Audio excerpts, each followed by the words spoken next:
faire appel à votre sagesse. À la sagesse bantou. La situation est plus grave que vous ne l'imaginez. Unissons-nous, car vous êtes capables de sauver ce pays.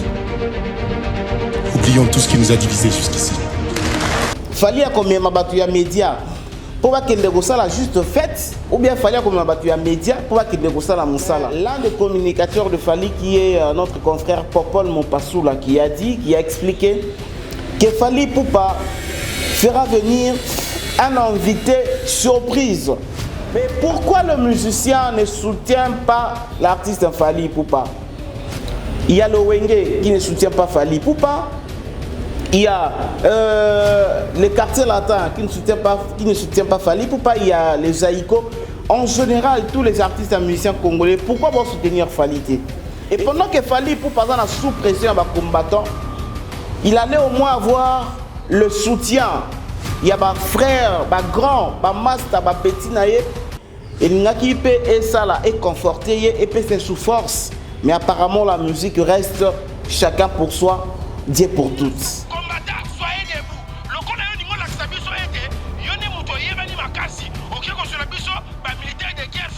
Papa, c'est une intimidation. Moi, je connais ces messieurs. Azamuto Louvounou, Ozamuto Louvounou, Ozamuto Kosaleka, et Basodewana, Baila qui n'a pas ma n'a pas Moussousou, Bazaba Sodo Bazolana, dans telle place à se répéter, à utiliser maman fini momo, mais comme il va la carte à répétition. Ah, ouais, puis Malokola, il y avait une histoire militaire de guerre. Papa, les gens vont s'habituer les logos. L'artiste comédien Lité Yakanda dit que Fali Poupa ako bangisa bangote Fali Poupa azali mutu ya kosaleka bango bakubanga te bango bazawana. Et on peut dire aujourd'hui que Lité Yakanda devient combattant. Ce qui Lité Yakanda aza combattant kaka pona Fali ou bien aza combattant c'est vrai.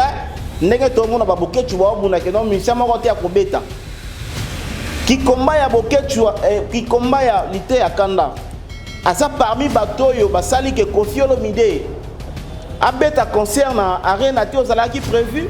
Aucun artiste musicien congolais a l'équipe officiellement la télévision pour dire que non fallait akobeta te, ni aucun proche d'un artiste musicien congolais ou a l'équipe na TV pour na koloba ke fallait akobeta te. Mais Lité Yakanda a bandi à la qui si déjà Kokena as un combattant a bandi ko combattre directement Fali. Et combat na ye aussi là juste après musique il a Fali, combat ya Lité Yakanda aussi là juste après Kaka concert il a Fali monsieur. Et pendant que Lité Yakanda disent que bango bakubanga te, c'est pas moi, il est gaulois ou bien il est combattant, je sais pas moi. C'est un message adressé à Aigle. Fali Poupa. Tinanga Mabele. Mabele ne tombera jamais. Oh, vieux n'a pas grandi dans le de Bandal et non à Bandal. Le 25, je te soutiens. Vraiment à 1000% là on soutenir Rio. New Arena na yo Simba. To pesi ba bénédiction. C'est ton confrère Blaise Boula qui est parmi les personnes qui va contribuer à Wenge. Ingénieur, c'est les bouts. C'est pas pour rien qu'il est ingénieur, c'est les bouts. Il est parmi les personnes qui vont avoir la décision dans Kata Wenge. Il est parmi les personnes qui ont un mot à dire dans Wenge. Alors, tout me capé comprendre ensemble. Le Blaise Boula a une vidéo pour soutenir petit frère na Fali, Nengeto qui a lobby à répéter petit frère est propre. Nandenge ya Bondalu ou appelle nandenge musique à Congo. Blaise Boula sali vidéo pour accompagner l'événement ya Fali. Est-ce que vidéo ya Blaise Boula Wera sepeli nango, JB a sepeli nango, Adolphe a sepeli nango. De l'autre côté, on peut dire aussi que Blaise Boula Azali faible esprit a trahi Pesou Wenge. Et pourquoi pena motivation nini Blaise Boula à soutenir concert événement ya petit frère na Fali. Ils ont des dégâts. On dit surprise moi il y a salité ça on appelle ça. De 25. Il y a grave. Il y a OK, il y a grave. Nous on dit maté surtout pas congolais on dit maté. Surprise moi il y a grave ça. Il y a grave, tant on se dit il y a grave, il y a grave. L'invité surprise de l'artiste musicien Fally Ipupa. C'est qui cet invité surprise? C'est qui cet invité surprise? C'est qui cet invité surprise? Est-ce que surprise va l'obango? Donc la 5 na bino mon pote passe va temps belé TV de nous allons belé peut-être qui Marie va tout roba intervenir qui pour gagner les cas la 5 bino na mona qui passe na biso tout roba na za lo bela penza au sentir na WhatsApp donc comprendre donc sentir na haine mais on limbisa ngai mon pauvre to passer mon mec mon fils limbisa ngai ezaka la guerre monsieur Sengalim so bimise le mo za na ba monter ba seka bolimbisa OK bato bazwa ki on peut normal bolongo na za na mo bon monter. Bravo pour la grandeur d'esprit à Camionnette Mbola. Bravo pour la grandeur d'esprit à Camionnette Mbola. Ils s'assument.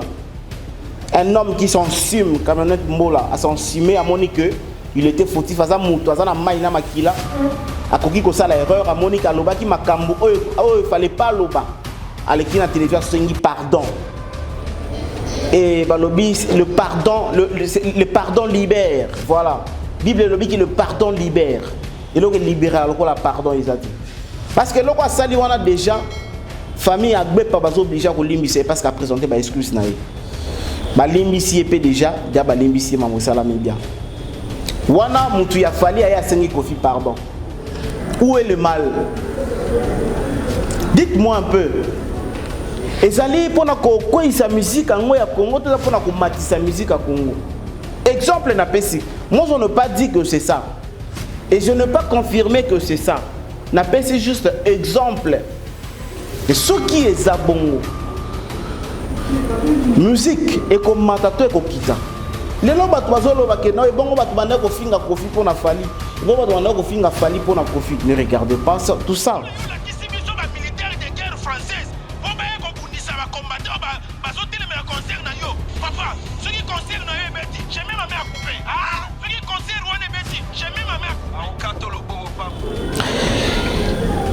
Alobi soki. Concert il a fallu Iwari na ebeti bakata eloboko. Donc pour la lité ya kanda concert il a fallu Iwari na ebeta te mais ya faire na 2024 et ya kobeta sto. Oyo azali pemeni pe artiste mususu grand d'ailleurs. Akoki ko bimisa ba moya boye pona koloba ke soki concert wana ebeti bakata eloboko.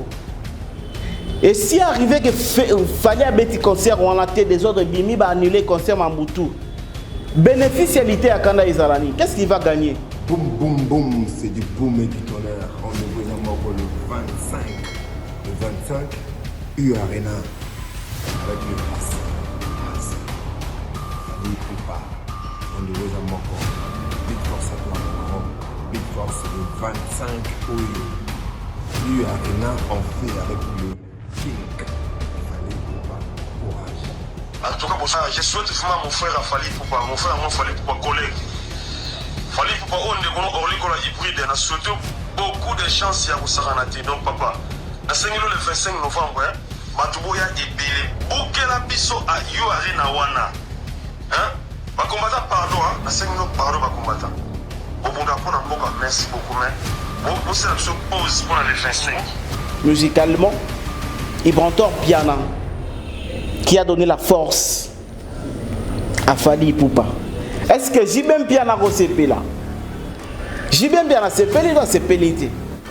Côté à Orligo là. Ferrego là, CP toi CP. Excellente journée à toutes et à tous, mesdames et messieurs, vous qui sont présents en train de nous suivre partout à travers le monde. Merci de nous faire confiance. Merci d'ailleurs d'être branchés, scotchés partout dans les quatre coins du globe terrestre.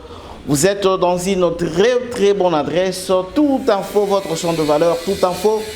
Nous sommes obligés de vous informer à tout moment. Nous sommes obligés également de vous divertir et nous sommes obligés de vous former parce que c'est notre travail et voilà, c'est comme ça que nous travaillons avec vous. Les personnes qui connaissent bien la chaîne, vous allez jamais déçu par rapport à tout ce que nous avons l'habitude de vous informer. Et alors, je vous dis un grand merci encore une fois, Nagota la confiance, au renouveler les temps à autres, parce que nous, on fait l'effort.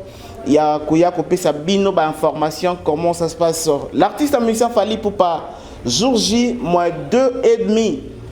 Jour J, mois 2,5. Donc, c'est pour ce samedi que l'artiste va livrer les concerts, les grands d'ailleurs, les grands concerts. Nakati à France, na Défense, Paris Défense Arena. Paris Défense Arena qui est parmi les grandes salles de spectacle au monde. Et jour J, moins 2,5, qu'un artiste, un musicien congolais fera l'honneur de notre drapeau, de la RDC, fera l'honneur de notre rumba. Rumba Otomoni, Bautiko Sangana, grand artiste musicien, Wenge, Zaiko, Sangani, pour la rumba forever. Et rumba onande, drapeau na yangonde et kozala. Soulevé, c'est 25 novembre, na U-Arena. Et ce que nous pouvons faire, c'est d'encourager l'artiste musicien. Et tout autour de ces concerts, il y a beaucoup de choses qui se disent actuellement. Il y a beaucoup de choses qui se disent de part et d'autre. Pourquoi jusqu'à maintenant, le journaliste va accompagner Fally Ipupa, les journalistes va matin, midi, soir. Pour accompagner l'artiste musicien Fally Ipupa, communicateur, chroniqueur, pour Fally. Et Fally a la kaki que au moins 12 personnes dans la délégation à médias, 12 personnes à médias, pour fêter ensemble, fête il y a Paris la Défense Arena. Et on se pose la question, Fally va amener le personne de médias, excusez-moi, Fally a combien de médias pour pas qu'il ne soit la juste fête, ou bien Fally a combien de médias pour pas qu'il ne soit la moussala. Wanande na kati wana to komekampe ko fungula comment makambo ezaleli. De l'autre côté, Fally nous promet, bon pas Fally nous a pas promis, mais l'un des communicateurs de Fally qui est notre confrère Popol Mopasoula qui a expliqué que Fally Ipupa fera venir un invité surprise. Un invité surprise, c'est-à-dire, moi, je vais annoncer parce qu'il y a une surprise. Et invité, il y a un concert, il y a Fally. Tant qu'il y a combattant, au moins, les Congolais, ils font l'effort, il faut comprendre que la musique, ce n'est pas les dojos. Ce n'est pas les dojos, il y a boxe, ou bien il y a catch, ou bien il y a des magiciens, ou bien il y a des joueurs, quoi, je sais pas moi quoi. Que l'artiste musicien Oyo, l'artiste musicien congolais, Oyo kozala invité surprise ya Fally, soki batu ba moniye, nde mukolo wana ba comprendre que musique, totika musique et ça la musique, politique et ça la politique, faut toye ba ko diviser, faut toye ba ko kabola, il faut toye ba ko séparer les choses. Politique, totiki na politicien, musicien, totiki les musique et puis footballeur. Tout ce qui est lié football, tu comprends mon colonne. Et c'est qui l'invité surprise? Alors, par rapport à la recherche qu'on a pu faire, on a essayé un peu de faire la recherche pour connaître un peu. Et quand ça a nani invité surprise, tu comprends la sous parenthèse. Mais pourquoi le musicien ne soutient pas l'artiste Fally Ipupa? Il y a le Wenge qui ne soutient pas Fally Ipupa. Il y a les quartiers latins qui ne soutiennent pas Fally Ipupa. Il y a les Zaiko. En général, tous les artistes et musiciens congolais, pourquoi vont soutenir Fally? Et Fally, actuellement, il est devant quelque chose que nous sommes dans la bannière solidité, il peut perdre parce qu'il est sous pression, il y a grave, il y a des combattants. Sous pression, il y a des combattants, il y a grave. Et pendant que Fally Ipupa est sous pression, il y a des combattants, il allait au moins avoir le soutien. Il y a des frères, des grands, des masters, des petits naïs. Et il y a qui peut et ça là est conforté et peut c'est sous force. Mais apparemment la musique reste chacun pour soi, Dieu pour toutes. Est-ce que c'est comme ça que nous allons faire évoluer notre musique? Par rapport à nos recherches, on a compris pourquoi les autres artistes vont soutenir frère Nabango Fally Ipupa. Et on a une réponse.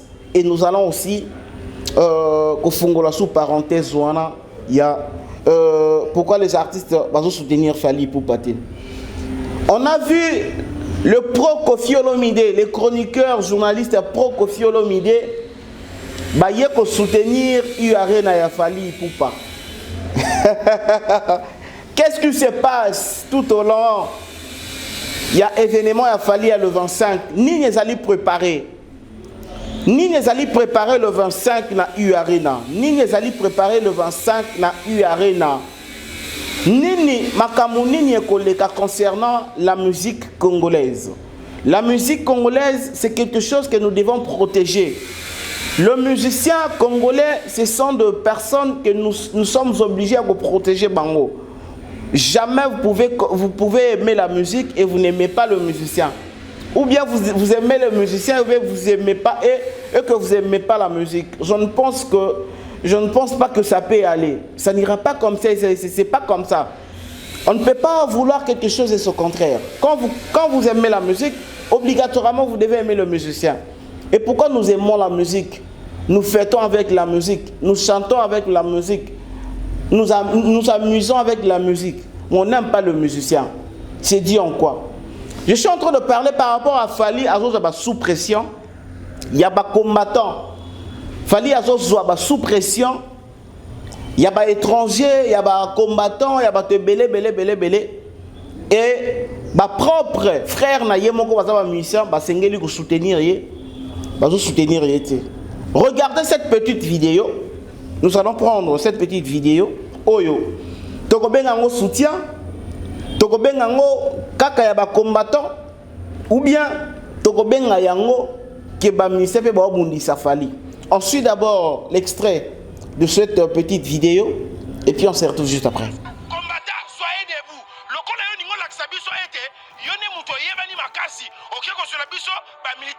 Français, papa, c'est une intimidation.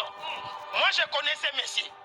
Azamuto Lufunu, Ozamuto Lufunu, Ozamuto Kosa Leka, Eba Sodewana, Baila Kina Bango Makam na Bango Mususu, Basaba Sodo Bazolala, dans telle place à se répéter, à utiliser Bango Finimbongo, Bayako Bimanakata répétition. Ah, ouais, Bimalokola, il y a venu ici la militaire de Ké. Papa, les gens vont s'habituer de l'autre. Merci à Dave Kabia qui est le réalisateur de cette émission. Mesdames et messieurs, fidèles internautes, fidèles téléspectateurs, moi je vous aime bien, je vous respecte également. Dans notre mission et dans notre chaîne aussi, nous sommes obligés de faire ce que en plus na vie na bango. Il faut tout analyser sur le fait, il faut tout analyser sur Marambuto. On ne peut pas aller à gauche ou bien à droite, on ne peut pas aussi masquer les choses.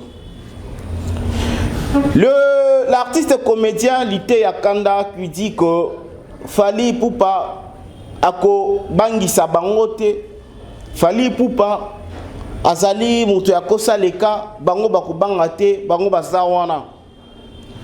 Et on peut dire aujourd'hui que Lite Yakanda devient combattant. Je ne sais pas. Tout le monde peut réfléchir ensemble. Tant qu'on lobby que Fally ko bangisa bisote. Mais tu es que hier azalaka mutu ya ferry. À part, il y a des combattants qui non, ils soutiennent les combattants pendant qu'ils sont à Kinshasa, ou bien à part qu'il est gaulois, Azali, ko boycotté concert, il y a Fally Ipupa. L'idée à qui s'identifie comme gaulois et en même temps Azali qui s'identifie comme combattant. Et tant qu'on lobby que non, Fally akobangi sa bangote, Fally Azali mutu ya kosa leka. Pe Fally azamutu oyo akosaka na eka makambo ndenge wana. To meka pe ko réfléchir. Soki lelo Lite Yakanda aza combattant. C'est aza combattant pour na ba musicien nyonso ya Congo ou bien komi combattaka pour na Fally. To réfléchir ensemble avec vous.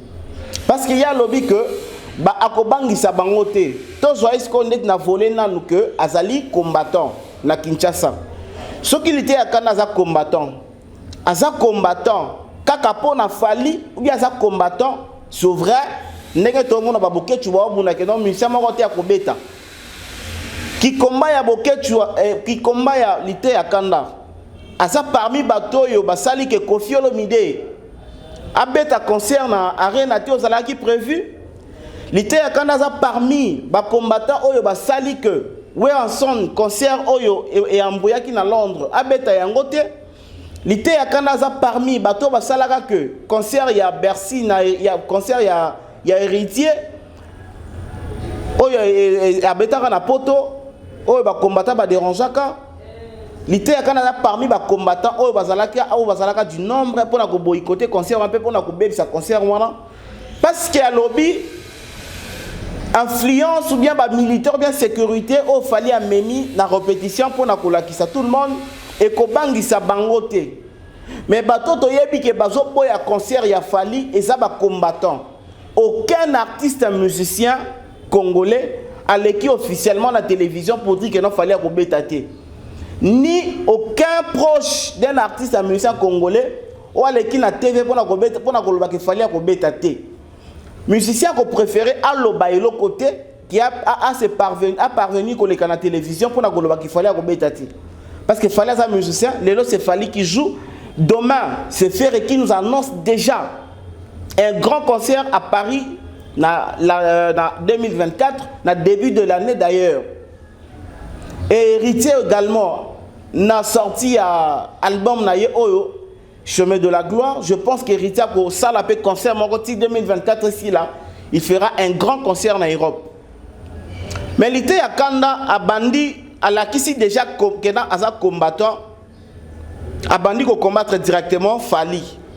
Et combat na yek aussi là juste après musique il a fallu combat y a l'été à Kanda aussi là juste après kaka concert il a fallu ou bien combat y a l'été à Kanda et qu'on continue si en 2024 on a mois en février pour na combattre sous concert il a fait rigola. Voilà na meka peu ko analyser sur le plan et na meka peu ko analyser na zuyango na contexte que yazali combattant yanga lobby fallait ko bangisa bangote. Est-ce qu'on a contexte où non azali gaulois na contexte comment on a azali gaulois ce qui azali gaulois et que lobi que fallait ko bangisa bangote parce que a kobeta concert wana te et volonté na bango ba gaulois ça que non fallait beta concert te fallait ko bangisa bangote ba gaulois ezali mot d'ordre bazwaki pour que non ba sepela na bango la concert ya falité mon d'ordre bazwaki que non bango pe bazali ko accompagner bato ba ko faire annuler concert ya fali et betati parce que tant azole kana ba émission azole que tant que gaulois et loko lobby wana nde na lobby na facturer comme gaulois ka raté et na tia pe na coin pe ya ba combattant et comme qu'il est combattant c'est kazo bundisa tous les artistes et musiciens compris na Ferré et sika muto ya lobelaka. Parce que moi, hier, la nuit, il y a une personne qui m'a appelé. Je ne peux pas vous citer son nom. À ça, combattant, il m'a appelé la nuit. Oh, concert, on a écobé tate, boye, nabi bon. Na lingi un peu faire comprendre. Yo lobi que non, écobé tate, bozo, yo personnellement. Concert, il a fallu, ozo boye, yangwe beta. Pourquoi? Pour na yo, ozanani. Oh, parce que nga na za combattant.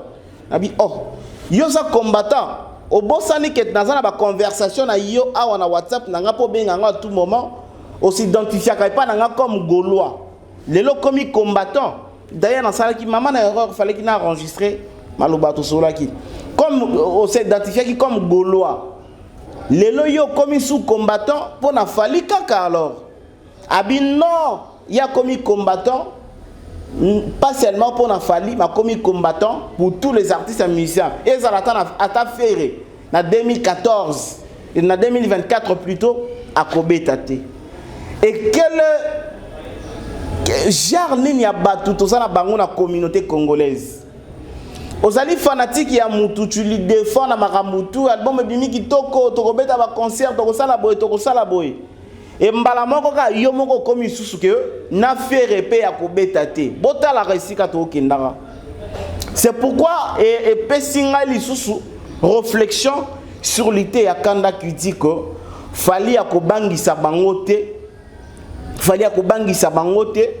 bango ba kobanga yete ce qui a za gaulois bagolois est-ce que faire azali contre concert à Fally un peu en face comme ça. Est-ce que Ferré, place Ferré aux États-Unis, Ferré contre concert il a fallu mais comment un comédien qui soutient Ferré et qui vient à la télévision pour dire que Bakoko sabisote et Bakobangi sabisote, Tokobanga yote, osa elo côté.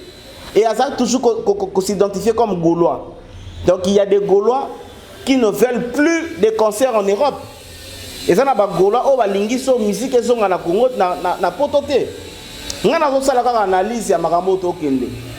Peut-être vidéo leki, peut-être vidéo ane leki, batumusu bayoka ki yangote. Je pense que le réalisateur Lukara kané na lo baka boy. Place moko a inséré en sous ma petite vidéo wana. A inséré boyo kango lisusu. Et par là que nous comprenions que nous sommes obligés de parler et de dire tout haut.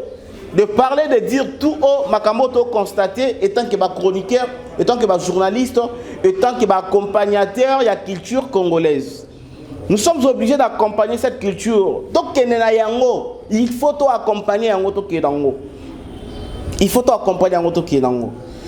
Voilà, mesdames et messieurs. Et pendant que l'ité Akanda disent que Bango Bakubangate, c'est pas moi, il est Gaulois ou bien il est combattant, je sais pas moi. Et il y a aussi des artistes où ils vont soutenir concert. Il y a Fali Poupa. Enfin, Wenge basali vidéo pour soutenir Fali Poupa. Batubalobaki, Werazo Sala, Werazo lo belo côté, Jibe Bazo lo belo comme côté, Wenge ba lo belo côté. Enfin, Wenge basali ko accompagner concert ya Fali. Tu comprendre que Wenge va accompagner concert ya Fali. Puis Wenge basali ko accompagner concert ya Fali. Parce que Wenge to uta ko mona na stade de martyr, to mona ki 4 administrateurs ya Wenge.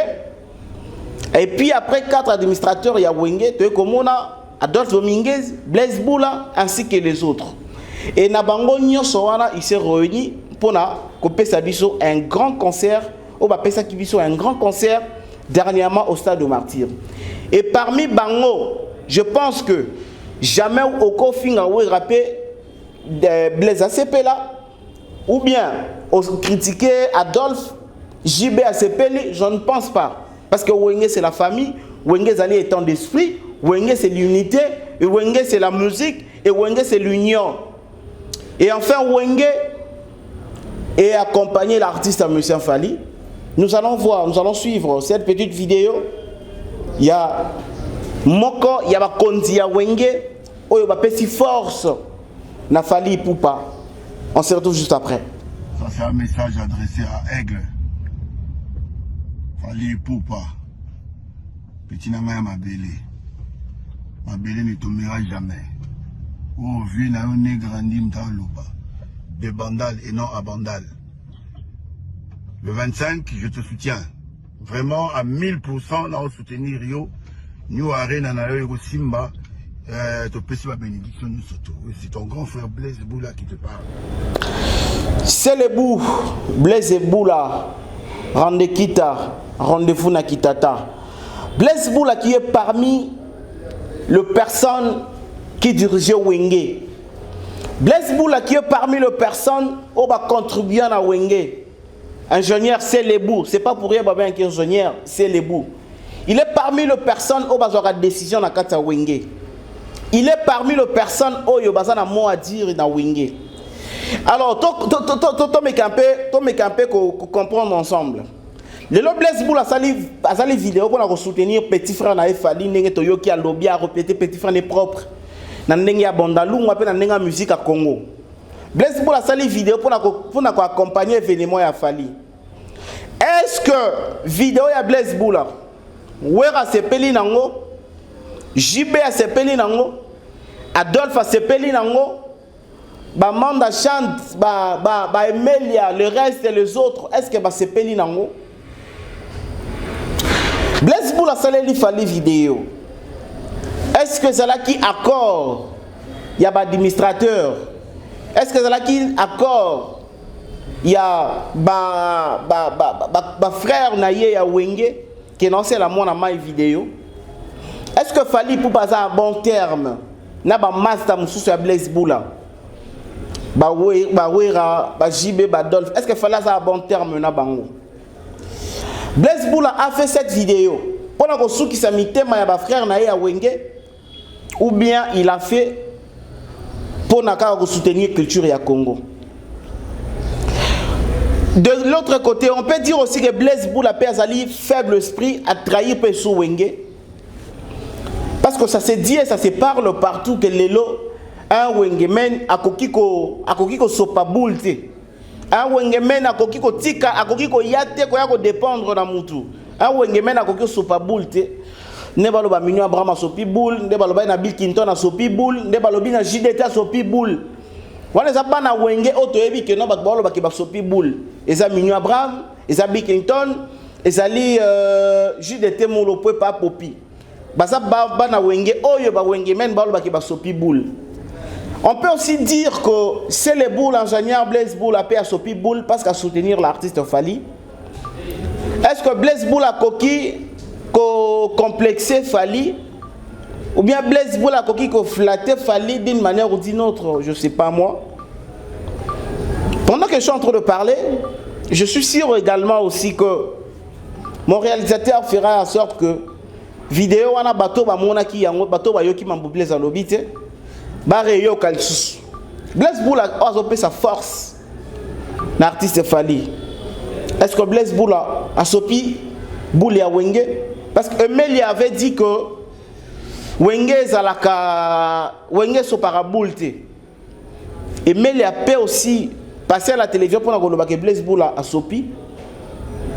Et pourquoi pena motivation nini Blaise Boula à soutenir concert événement ya petit frère na Fally? À soutenir il tant que grand frère ya Bandal atikalika na ndenge ya Bandalungwa ndenge ya commune ndenge mabele, ou bien soutenir Yepé étant que grand frère pe ya Wenge. Tozo linga un peu to comprendre makambo yango ya rien na ndenge zokende. Makambo ya rien na ndenge zokende. Blaise Boula soutenir Fally, lokola grand frère na ye ya Bandal kaka, ou bien aussi lokola grand frère na Yepé Mbiaka pe ya Wenge. C'est ce que nous voulons un peu comprendre par rapport à l'événement Oyo. Il y a Fally Poupa. Pourquoi le musicien ne veut pas soutenir l'artiste? Jour J, moi 2 jours et demi. Jour J, moi 2 jours et demi. Il y aura une grande fête africaine, une grande fête congolaise. Dans le niveau de la France, dans le niveau de l'Europe. Dans le niveau de Emmanuel Macron. Dans le niveau de belé. L'invité surprise. Essayons un peu maintenant à couvrir, à couvrir. Parenthèse ouana. Invité surprise que l'artiste Fally Poupa va inviter. C'est qui cet invité?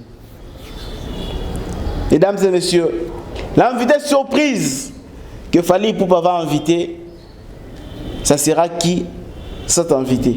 On suit cette petite vidéo qui annonce l'invité et puis on se retrouve juste après.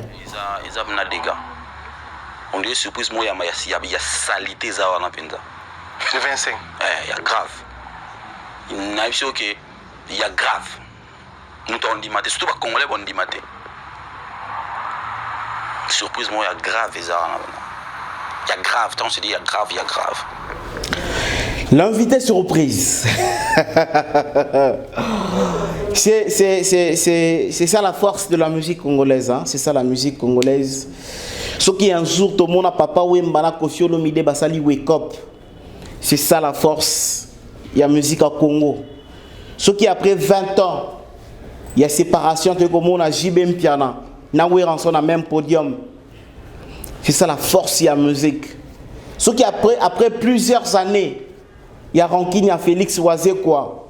Na Koffi Olomide. Tout comme on a au pire. Il y a des forces, il y a musique au Congo. Ce qui après année belé, Koffi Olomide parlait en bien de Zaïko Langa, Vieux Kalongo, Vieux Jossar Kalongo. C'est ça la force de la musique. Qui aurait cru qu'un jour, Jibena Ouira Bakov Tema sur la podium au Bayembi? Combien de mbongo bapé ça? Combien de efforts bato mbongo basala, ba producteur basala? Mais tu vois mon anatam konomonte. Mais enfin, avec beaucoup de simplicité, puis avec beaucoup d'amour, on a vu Ouera JB, même podium, dans un grand concert, puis Wapi dans le stade de Martyr, Batubabeti Maboko. L'album, le meilleur album de tous les temps, c'est l'album Wake Up. Après la polémique, après ma ramobélé, Papa Wembana Koffi Olomide Basali Wake Up. Mi amore, yambi mama, wake up. Nana koki ko boy album wana wake up que non arrangement nango salama bien te et mama bien te et ba composition ça la qui bien te na ko boy album wana wake up. Et ce qui après ba ne belé tout le monde ba vieux jaloux ba belé faire rigola na we ranson o ya leki na teva tangi komba o leki na teva tangi komba oyo. Ce qui après ko kabona le marquis faire Kenda, JDT à Kenda, Bila Kenda, Nakata dynastie to ko mona bango. Nakata dynastie to ko mona bango le sous ensemble. C'est ça la force, c'est ça qui fait et qui fera la force de notre musique congolaise. L'invité surprise de l'artiste musicien Fally Ipupa. C'est qui cet invité surprise? C'est qui cet invité surprise? C'est qui cet invité surprise? Est-ce que surprise va le bango? On ne va pas dire l'invité surprise, mais ensemble avec vous, essayons un peu de réfléchir ensemble. Essayons un peu de réfléchir ensemble par rapport, il y a invité surprise, il y a Fally. La première pensée, la zone ina moi mukie. Makamutanga uti ko leka awa makamba ba ranking, makambu ya ba clan, makambu ya banini. Oui, on avait dit quelque chose. Peut-être que tu vas ignorer, peut-être que tu vas bossani, peut-être que tu vas soutien. Oui, on avait dit quelque chose. Moto na moto, azonga na parler na bango. Moto na moto, azonga na parler na bango. So la clan wenge zonga na wenge. So la clan quartier latin zonga na quartier latin. Et ça fait que yo za mona quartier latin, ou no kumisa ka ba vie a wenge. Et ça fait que yo za mona wenge, ou no kumisa ka ba vie, ou no kumisa vie a quartier latin, on no kumisa vie a zaiko, ou no kumisa bata cultura pays. Batuna batwa zonge pa na bango. Je pense que bino so boyebi et loko wera so na lobaki que il est temps. Je pense que j'espère wera zag na États-Unis. Tant asalaka vidéo nga zalaka na États-Unis. OK, batu il est temps ya batuna batwa zonge chez bango. Mutu zonga chez bango. Oza petit ya ba wenge tikala na petit tikala pa ba wenge ba vieux na yo. Oza petit ya latino tikala na latino. Oza petit ya cultura tikala na cultura. La première pensée. Pour dire que est-ce que l'invité surprise, ça peut être Kofi ou JB, Bavier à Wenge, point d'interrogation. Pendant que Wera Lobaki qu'il est temps, moto na mota zonge pas na bango. Fallait pas na bango zala wapi. Réfléchissons ensemble. Fallait pas na bango zala quartier latin. Musicalement, je suis en train de parler. Je ne parle pas de vie privée des gens ici. Moi, je suis en train de parler de la musique. Et pas Fally ezalaka na Montfleury. Et pas ya Kofi Olomide na quartier latin international, les avait pas ba Kofi. Les avait pas ba Fally plutôt. Et les lorsque qui Fally a quoi inviter un invité renommé. Et quand ça l'a invité, il y avait pas Batu, toi il y avait pas na bango. Papa ba ranking ndenge zo kendele. Ndenge zo kendele. To mona ki ya ekenda ki ezonga ki Fally ba proche ya quartier latin balobi Kofi Kundela Fally ba papa. Et ça la ndenge sala ka wana nyonso et sala pe sala. Et sala poison makambo loba me belé. Après tout le monde ba Fally balobi d'ailleurs kutu Kofi Fally akutane quartier latin te. Fala utatala latin. Et pesi li susu ndenge pesaki. Ndenge pesaki pesi. Et après un moment, tout le monde a calme moi et kokota. Tant calme on est côté directement camionnette mbolaye a bêtier loko pour na Kofi Olomide. Pam prison à Kepoto. Et qu'est-ce qui a fait que à partir il y a poto camionnette mbola senga Kofi pardon. À partir à poto camionnette mbola sengi Kofi na famille agbe pa mobimba ba mama rifa ba Kofi Olomide ba vieux Joniko a sengi bango pardon. Tous mes amis qu'on réfléchir ensemble chers internautes. Je sais que vous êtes intelligents et moi je suis en train de parler na makambo oyo ekomaki déjà na média. Après savoir comment na mutu ya fali aye kosenga Kofi pardon. Tout le monde mutu ya fali aye kosenga Kofi pardon na télévision à s'excuser na mamutu et lobamaki oyo aucune personne n'était d'accord avec ça. Mutu moko te azaki d'accord na yango. Aucune personne était d'accord avec ça. Et le pardon des camionnettes Mbola, suivons rapidement le pardon des camionnettes et puis on se retrouve juste après. Donc on a 5 nabino mon pote passe on va temps belé et puis venir tout ça là belé personne qui Marie va tout roba ba intervenir qui pour kana leka na 5 bino na mona qui passe na biso tout roba nga za lo bela penza au sentir na WhatsApp donc comprendre donc sentir na haine mais bolimbisa ngai mon pao to passa mo me belé mon vieux limbisa ngai ezaka la guerre monsieur Sengalim so bimise le mo za na ngo te ko senga bolimbisa donc bato bazwa ki on peut normal bolongo za la mo bongo te. Et voilà, voilà les alliés quand mon pandi soit pro fali et ça la marasu penzate marambo que moko offensé moninga à l'équipe na télévision présenté ba excuse et ça la marsuté. Bravo pour la grandeur d'esprit à camionnette Mbola. Bravo pour la grandeur d'esprit à camionnette Mbola. Ils sont sumes. Un homme qui s'ensume, camionnette Mbola, à s'ensumer à Monique, il était fautif à Zamouto, à Zamaïna Makila, à Koki Kosa l'erreur, à Monique Aloba qui m'a cambo, il fallait pas Loba. À l'équipe de la télévision, c'est pardon. Et le pardon, le pardon libère. Voilà. Bible lobby qui le pardon libère. Et là, il libère, alors la pardon, ils ont dit. Parce que là, on a déjà, famille a obligé à limiter parce qu'à présenter des excuses. Balimbici est déjà, dia balimbici mamosala bien. Wana mutu ya fali aya sengi Kofi pardon. Tolali tolamuki na bino directement tomoni moto ya Kofi, proche ya Kofi, pire petit ya Kofi, mwana ya Kofi musicalement, o Kofi a mema poto. Prince Bakali akena U Arena.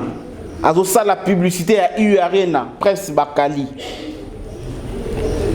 Prince Bakali a fait la publicité à concert, il a fallu U Arena, na jour J, moins 2 jours et demi. Jour J, moins 2 et demi pour na samedi qu'on a fallu à concert. Tout le monde va venir pour se produire. Tout là, tout la mouki, pardon ya mutu, pardon ya camionnette Mbola et pas ya Kofi. Tout là, tout la mouki, tout le monde Prince Bakali, moi na ya Kofi, ake ko sala publicité ya Arena, ya publicité ya concert ya Arena le 25. Ngana linga ensemble na meto meka pe ko réfléchir sur l'invité surprise. To soukina nuka wana te invité surprise azali mutu oh photo to meka pe ko réfléchir na ba facette nyonso. Lelo si arrivé que Kofi Olomide monté na podium il a fallu le 25 novembre 2024. Mesdames et messieurs, différents invités, la communauté congolaise, la communauté ivoirienne, la communauté camerounaise, la communauté africaine, ainsi que la communauté française. Vous êtes plus de 400 000 dans la salle. Je vous avais promis un invité spécial. Je vous avais promis un invité surprise. Et enfin, il est là. C'est un artiste, un musicien congolais. C'est un grand. C'est une légende. C'est Seigneur Soana. Nous appelons Kofi Olomide. Dites-moi un peu, chères dames et messieurs, où est le mal? Dites-moi un peu. Ezali pona ko sa musique en Congo, tout ça pona ko matisa musique à Congo. Exemple na pesi. Moi je ne pas dit que c'est ça. Et je ne pas confirmer que c'est ça. Na pesi juste exemple. Et ce qui est zabongo. Musique et comme matato et kokita. Les gens qui finga Kofi pour na fali. Finga fali pour na Kofi. Ne regardez pas ça, tout ça. Ça contribue en quoi dans la musique? Bato ba finga oyo pour na oyo, ba finga oyo pour na oyo. Bazo contribuer na nini? Il contribue en rien, à rien. N'a pas besoin de bomba. Les gens comment finga ouera facilement, JB facilement, Kofi ouera facilement, comme ça à la télé. Comment finga faire facilement, Fali facilement. Mais batango ba entouraka ba musicien. Mais makamango e continuer tiwapi. Les antivaleurs e continuer tiwapi. Bato va ko bundi sa culture va continuer tiwapi. Ça va continuer tiwapi. Tozo salarara banalise pour na kota la invité spécial ça peut être qui? Série de invités spéciaux les causes à la nani. Tolongo wana toye. On a bien entendu que c'est tellement beau et polémique et ça là makasi tangu fali voyager quand même avion na hérité Watanabe. Fali na hérité bakuta na avion. Fali na hérité bakuta na avion ba solo laka. Et li solo na hérité linga koloba yango te. Pe li solo na fali pa linga koloba yango te. Il paraît parce que ngana talaka yango te batunaka fali ce qui peut-être la solaka mambo ya featuring. Fali alobaka yebi mamba featuring wana te. Héritier ti lelo atika la kolobate makamba solo na fali. Héritier Watanabe goga moto na tembe totori na tembe. L'homme de chemin de la gloire. Et loko batika ko solo na fali et tika ko lobamata mukolo monte ke ba ko sala featuring moko ko invitaka muninga to moko ko invitaka muninga te e banité. Aujourd'hui to comme une invité surprise oyo. Ce qu'il fallait à Bengissier na émission, pardon, ce qu'il fallait à Bengissier na podium na ye, Congo et Kokamwa, selon Popol Mopasoula. Congo et Kosima Moutou, Congo et Kolobake, oui, Mama Boefe Zalara. Mais héritier Watanabe na fali pour un avion à l'époque. Basolo la kanini. Parce que polémique, mais Salamaka héritier pas c'est là en ngote tant qu'il fallait à l'obaka que ce qui fait bon, je sais pas. Ce qui il paraît qu'il fallait à l'obaka que Ayebi featuring Wanate. Héritier n'était pas d'accord que Fali n'allait pas dire comme ça, Fali n'allait pas répondre parce que Makambo Basola qui a bango mibale. Featuring ou pas, il allait seulement laisser les gens na qu'est-ce que c'est? Batobatika qu'est-ce que c'est bongo. Alors qu'est-ce que c'est wana o héritier lingare kala bongo ti lelo? Est-ce que qu'est-ce que c'est auto lingato mona leloté? Héritier Watanabe peut être l'invité surprise. Il y a concert, il y a le 25 novembre, il y a Fali na U Arena. Question marque. Héritier Watanabe a koki kozala invité surprise. Il y a concert, il y a Fali le 25 novembre, on a U Arena en France. Point d'interrogation. Et pourquoi, jour il y a séance, il y a répétition, avant dernière séance, il y a répétition, Herbalingi ba koti s'est invité, on a quatre salle, babibi saka batu nyonso, maintenant loba, bato bazaka na répétition baebi, babibi saka batu tout bazaka na quatre salle wana, pour na baye bate ba mona été invité ngo nani. Donc invité ngo asa déjà na kati ya France, actuellement de tobeta li solo, l'invité se trouve na France. Tout à fait votre champ de valeur, mesdames et messieurs. Moi, je suis très content parce qu'à chaque moment, à chaque fois que je suis devant vous, je me sens en l'aise parce que Naebi que respect tellement à la mutuelle, vous me respectez et moi également je vous respecte et moi je vous respecte et puis je vous aime. Parce que j'aime bien ma communauté elle est tellement exigeante, ma communauté elle est intelligente, ma communauté elle est tellement avertie, donc on a ça la erreur de la communauté. Pendant que tu as réconciliation à la musique congolaise, tu as réconciliation à la musique à Congo et de Liboso. Un pro fait rigola, toi ça l'a fait rigola. Alors que ceux qui concert il a fallu na URN et Betty. Mesdames et messieurs, où allons-nous avec cette musique? Où allons-nous avec nos communicateurs? Où allons-nous avec nos fanatiques? Où allons-nous avec nos chroniqueurs? Où allons-nous avec les personnes qui nous aiment, soi-disant? Avec les personnes qui entourent les artistes et musiciens? On suit d'abord la... militaire de guerre française. Pour que les combattants concert na yo papa ceux qui concernent na yo beti j'ai même ma mère coupée ah ceux qui concernent wana beti j'ai même ma mère coupée au kato lo bobo papa alobi soki concert ya fali iare na ebeti bakata ye loboko. Donc pour la lité ya kanda concert ya fali ya iare na ebeta te mais ya faire na 2024 et ya kobeta. Il y a za combattant, il y a bien za combattant mais concert ya fali kobeta te mais ya faire to yebite pour na lobité. Ce qui a za gaulois concert ya fali kobeta te mais ya faire répéter to yebite. Est-ce que un artiste Oyo azali pemeni pe artiste mususu grand d'ailleurs akoki kobimisa ba moya boye pona koloba que soki concert wana ebeti bakata ye loboko. Et si arrivé que fallait abeti concert wana te des autres bimi ba annuler concert Mambutu. Bénéficialité à kanda izalani, qu'est-ce qu'il va gagner? Nani akobimisa mongo atinalité à kanda parce que fallait abeti concert te. Et na pemeni ya ferré confiance nalité ya kana ekozala comment voir que mutumo ba kumisaka na ferré azolo ba que ce qui concerne ya fali beti bakata ye loboko ce qui est betité pemeni ya ferré ekobakisa ferré nini ce qui fallait betité et bakisa ferré nini. Je ne pense pas qu'il bakisa quelque chose ekobakisa ferré logoté. Mais nous devons toujours continuer à avoir ou à être ou à cohabiter avec ce genre de personnes. Entourera biso les artistes. Artistes entourera bino, c'est intéressant, c'est important aussi. Que mutaboya entouraka c'est important. Les autres message moi batena raconte na yangote. Et ça na mutumora bimara awa lobara azaka proférer. Aloba ke yeso ki ba pesi mundu ki aboma fali akoboma fali. Quand on arrive jusqu'à Naba propos ya boé, et ça bénéficie quoi?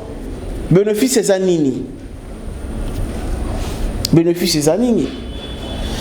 Jour, mois 2,5, fallait pour pouvoir faire son concert. Et en dehors, il y a Blaise Boula. On a vu les grands frères de Ferrigola, Gigola. En dehors, il y a Gigola. On a vu l'artiste musicien combo ya JB il apporte un combo ya JB dans lui. Il a le nom de JB Mpiana, Ibrator Mpiana, qui donne la force à Fali Poupa. Ibrator Mpiana Oazali comme parrain JB Mpiana. C'est JB Mpiana qui est son parrain musicalement. Ibrator Mpiana qui a donné la force à Fali Poupa. Est-ce que JB Mpiana a CP là? JB Mpiana CP dans CP. Côté à Orly Gola. Faire Gola CP toi à CP.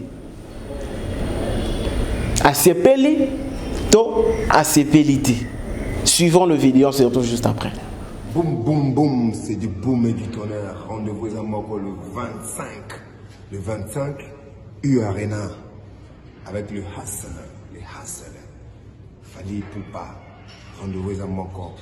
Big force à toi mon grand. Big force le 25 Oyo. U Arena en fait avec le King. Fali Poupa, courage. En tout cas pour ça, je souhaite vraiment mon frère Fali Poupa, mon frère moi Fali Poupa collègue.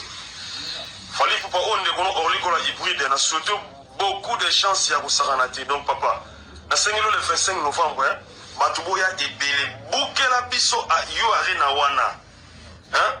Ba combattant pardon, hein? Na sengelo pardon ba combattant. Bobunda pona mboka, merci beaucoup mais vous c'est la pause pour le 25. Qui commence bien finit bien, comme disent le français.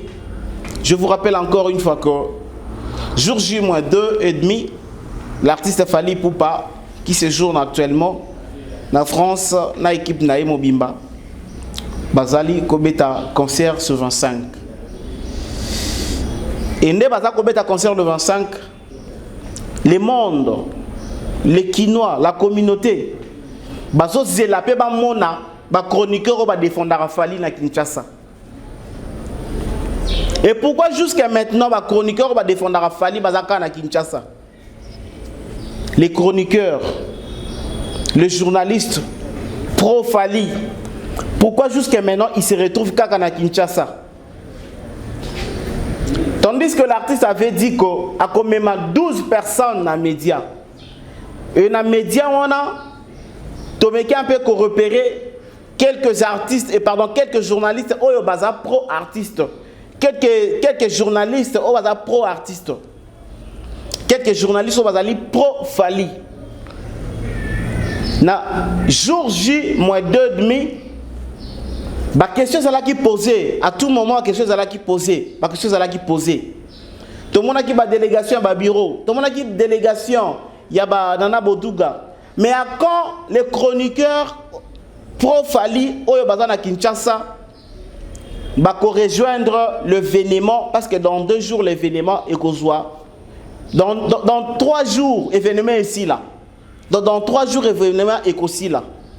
Mais dans 2 jours, c'est possible, Bango Bakoma.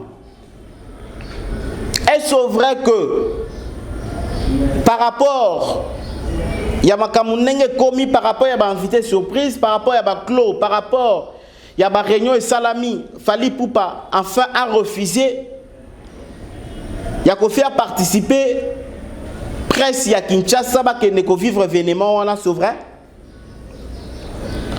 Tozoyo kaba rumeur, tozoyo kaba mususu bazoloba, tozoyo kaba mususu bakomo tonga, mususu bakomi ko chola. Que Fali a boyi ko bengisa ba journaliste oyo bazana Kinshasa ba kende. Ba journaliste o ba défendre Fali na Kinshasa o to yeba ke Fali ki ba kende ko couvrir événement wana Fali ba ke sala musala kuna. C'est vrai que Fali a refusé que bango ba kende. C'est de 1 et de 2. Est-ce que Fali a loba ki Fali bango ba kende ko sala musala pour fouta bango? Ou bien il fallait qu'il va juste participer quand on a fête.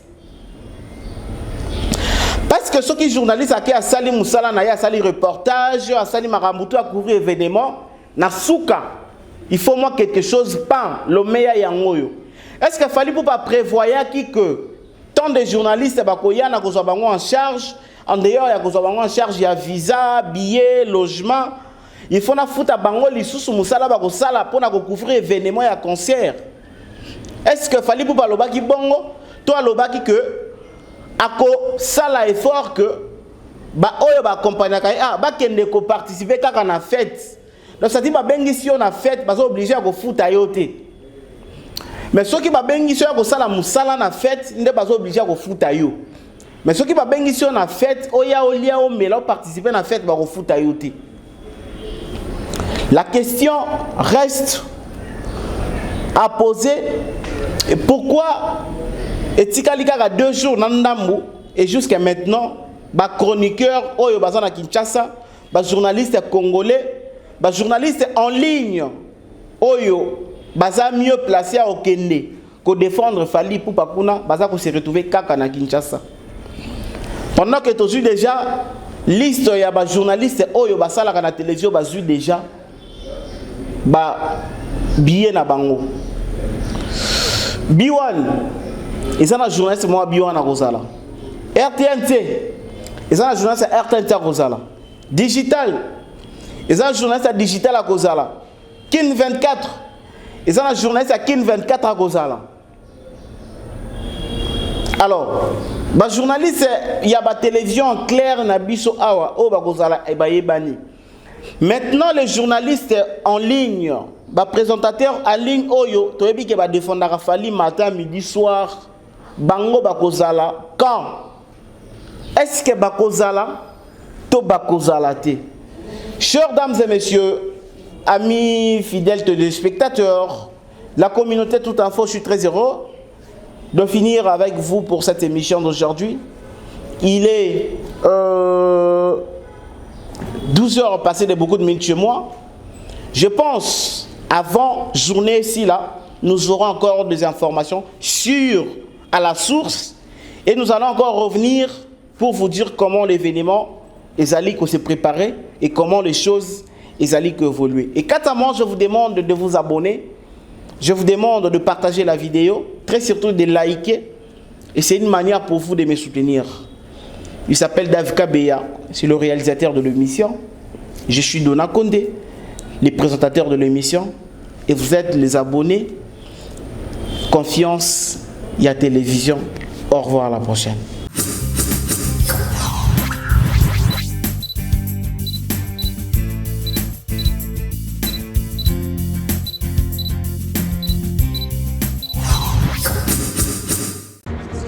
faire appel à votre sagesse. À la sagesse bantou. La situation est plus grave que vous ne l'imaginez. Unissons-nous. Car vous êtes capables de sauver ce pays. Oublions tout ce qui nous a divisés jusqu'ici.